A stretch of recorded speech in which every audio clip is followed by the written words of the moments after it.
Faire son service militaire sur Call of Duty va-t-il devenir une réalité? Comme vous le savez, en Corée du Sud, le service militaire est obligatoire pour tout le monde, sauf quelques rares élites qui font briller la Corée à l'international.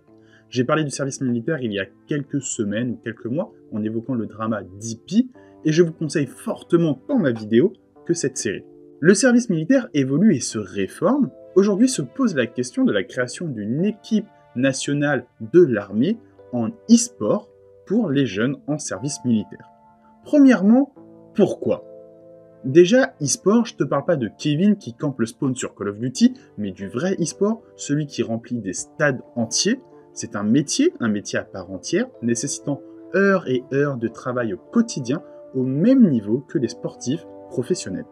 L'armée coréenne dispose d'ailleurs d'un groupe nommé Korea Armed Forces Athletic Corps, qui accueille les sportifs de haut niveau pour leur permettre de continuer de s'entraîner quand ils sont en service. Alors pourquoi pas une équipe de e-sport quand on connaît la renommée des Coréens dans ce milieu?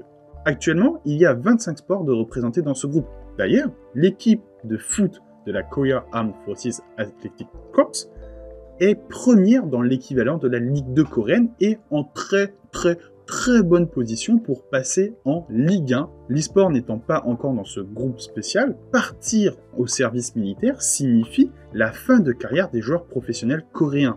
Ils partent donc en retraite plusieurs années avant certains autres compétiteurs internationaux.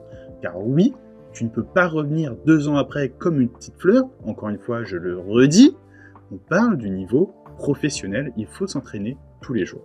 Il faut cependant préciser que les militaires coréens ont déjà tenté un projet de la sorte. L'armée de l'air avait créé la Air Force Ace, accueillant des joueurs professionnels e-sport pendant leur service militaire.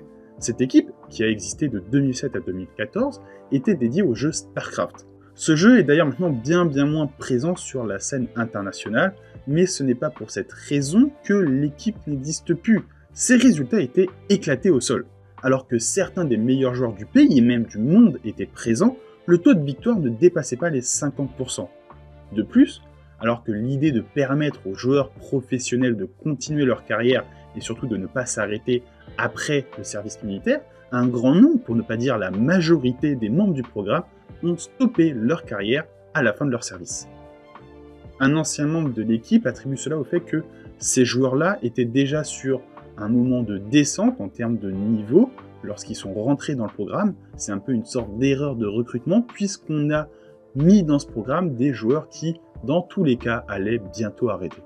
Si l'e-sport s'ajoute aux équipes présentes dans la Korea Armed Forces Athletic Corps, cet élément se doit absolument d'être pris en compte.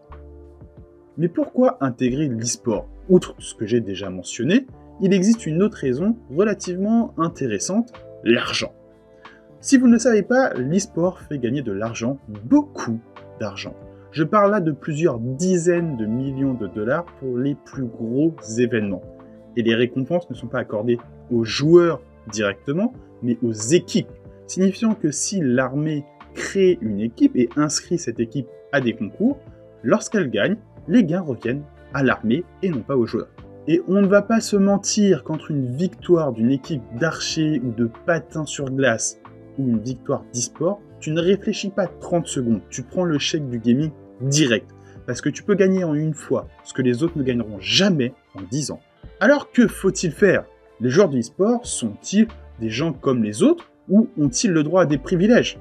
Parce que bon, comme je disais, si t'es comptable, tu peux partir pendant 2 ans, il n'y aura rien qui aura changé. Quelques nouvelles lois, des petites mises à jour de logiciels, mais c'est tout. Et d'ailleurs, il faut noter que les Coréens avec un métier lambda, entre guillemets, font leur service militaire avant d'entrer dans la vie active, ce qui n'est pas possible quand tu es dans l'e-sport, parce que tu rentres relativement jeune. Quand tu es dans ta jeunesse, tu ne peux pas quitter ce métier, sinon, comme je disais, c'est comme si tu pars à la retraite parce que ton niveau va diminuer et ça sera fini pour toi. D'ailleurs, dans l'e-sport et dans le sport de haut niveau en général, la trentaine est souvent significative de la fin de la vie professionnelle. C'est pour cela que certains proposent de permettre de retarder à 30 ans l'obligation du service militaire pour les professionnels e-sport. Je n'ai personnellement pas énormément d'avis sur la question, déjà juste pour le fait que pour moi, l'idée d'un service militaire me dépasse tellement ça ressemble à quelque chose d'un ancien temps. Mais Évidemment, je comprends pourquoi il y a le service militaire en Corée, encore à l'heure actuelle et pour les plusieurs années à venir. Cependant, cette question, elle est légitime et c'est pour ça que je vous la présente. Je vous la présente aussi parce que le service militaire est un sujet très très important en Corée, à la limite du tabou, lorsque certaines personnes ne vont pas le faire. Sujet qui est d'autant plus important qu'il va revenir sur la table puisque en Corée du Sud, nous sommes actuellement en période d'élection pour les présidentielles. Merci beaucoup de m'avoir écouté pour cette vidéo. Comme d'habitude, n'hésite pas à la partager, ça permet de faire grandir la communauté et on peut débattre tous ensemble. Merci encore une fois à toi de m'avoir suivi et à bientôt.